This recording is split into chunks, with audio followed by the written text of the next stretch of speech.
What happened to this boy will leave you speechless. One day, he looked in a mirror, and what he saw wasn't the same broken kid the world saw. He told people about his vision. They laughed. They said, "People like you don't make it." But he kept going quietly. What happened next? Nobody saw it coming. Welcome to Life Upgrade, where dreams fight back and destiny is rewritten. In the heart of a forgotten village, surrounded by cracked mud houses and dusty roads, lived a boy named Armin. He was 10 years old, skinny, barefoot, and always hungry, not just for food, but for a better life. Every morning, before the sun could rise, Armin would walk 5 miles barefoot just to sit outside a school building. Not inside, outside, because the school was for paying students. And Armin? He barely had enough to eat, but he sat by the windows, listening, learning, dreaming, while others laughed at him. He whispered to himself, "One day, I'll build something so big, even the world will stop to notice." His father was a broken man.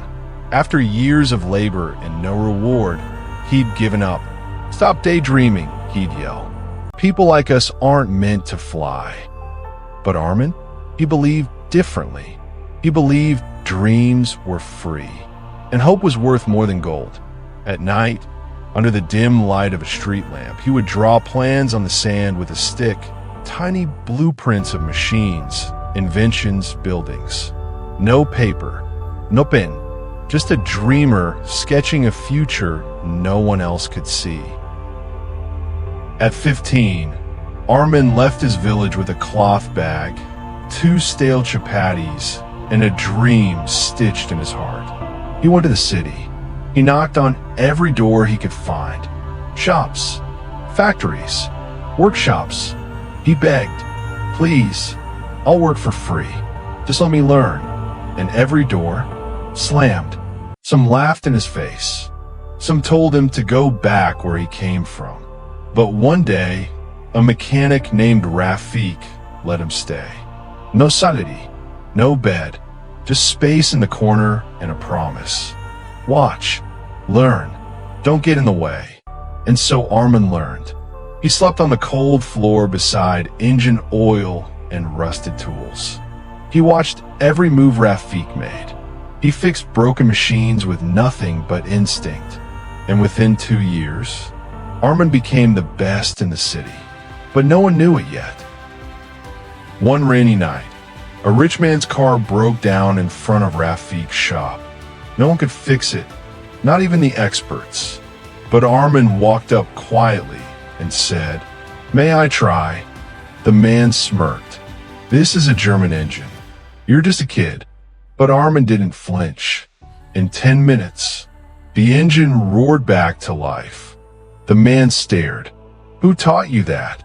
Armin replied softly, "No one, just experience." The next morning, the man returned with an offer, a job, a small salary, and a chance to study engineering at night school, fully funded. For the next 6 years, Armin didn't sleep more than 3 hours a night. Days were spent fixing cars. Nights were spent buried in textbooks. While his classmates came in August, he arrived covered in grease. While they partied, he studied under flickering streetlights. But every sacrifice whispered to him, "You're getting closer." And then he graduated, top of his class.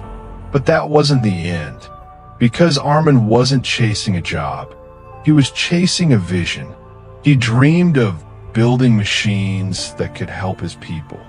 Farmers, mechanics, laborers. He wanted to design low-cost tech that could lift entire villages from poverty. He started a company. No investors, just faith. But no one believed in his cheap machines for poor people. They called it a joke. They called him naive. Banks denied him loans. Friends disappeared. He sold everything he owned, even his tools, just to keep the dream alive. There were days he started again. Nights he cried silently on the floor of his tiny one-room office. But he never gave up, because deep inside, he still heard the voice of the barefoot boy whispering, "One day, the world will notice." Then, one day, a miracle. A farmer used one of Armin's machines, a solar-powered irrigation tool, and posted about it online. That post went viral. Suddenly, Armin's inbox was flooded. Orders, collaborations, invitations, and within a year, his machines were being used in 24 countries. From India to Africa, from farms to factories. People didn't just buy his inventions. They respected his story. The world finally noticed the barefoot boy. Today, Armin is the founder of a multi-million-dollar tech company. But he still lives simply, still walks barefoot sometimes to remember. He built 70 schools across villages, started free training centers for poor students. And every morning, he visits one of those schools. He sits outside, watches little boys and girls peek through windows, and tells them, "You don't need money to matter. You don't need status to succeed. You just need a dream." The boy had nothing but a dream.